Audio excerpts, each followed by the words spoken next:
Emmanuel Macron a illustré à la perfection sa schizophrénie dans son discours politique à l'université de Ouagadougou.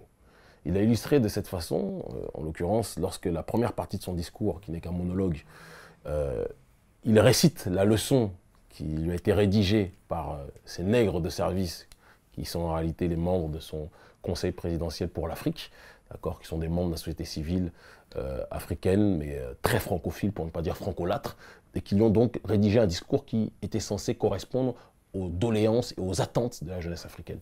On va dire que sur ce terrain-là, il s'est plus ou moins bien débrouillé, même s'il y a eu certaines sorties qui avaient déjà des relents paternalistes plus que jamais.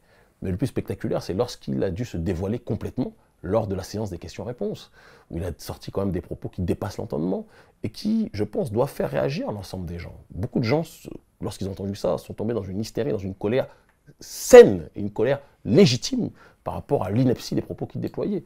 Quand Emmanuel Macron dit par exemple qu'en Libye, en gros, il essaie de se laver les mains, les autorités françaises n'ont pas de responsabilité dedans, c'est quelque chose qui me fait quand même beaucoup sourire, et il précise que ce sont des Africains qui se vendent entre Africains.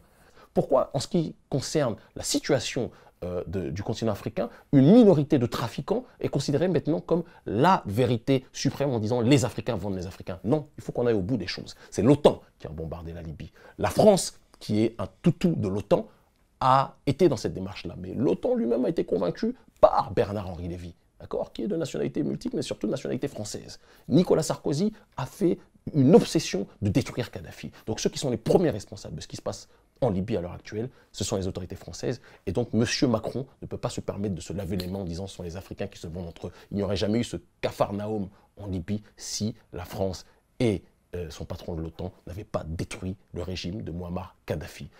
Allons plus loin aussi, parce qu'il a dit une autre chose sur laquelle je tiens à rebondir, si vous le permettez. Les jeunes se plaignent en gros qu'il y a des problèmes d'électricité, il y a des tas de problèmes au pays, etc. Et Macron répond, écoutez, ça c'est pas mon travail, c'est le travail du président burkinabé.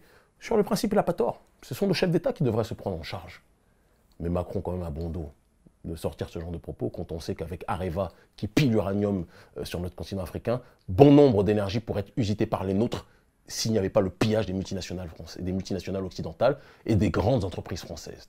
Donc Macron devrait faire preuve de beaucoup plus d'humilité lorsqu'il parle à la jeunesse africaine, alors que ce dernier est le symbole d'un ultracapitalisme dérégulé qui est l'associé des grandes structures, des grandes entreprises et des grandes multinationales qui pillent le continent africain. Un peu plus de pudeur, monsieur.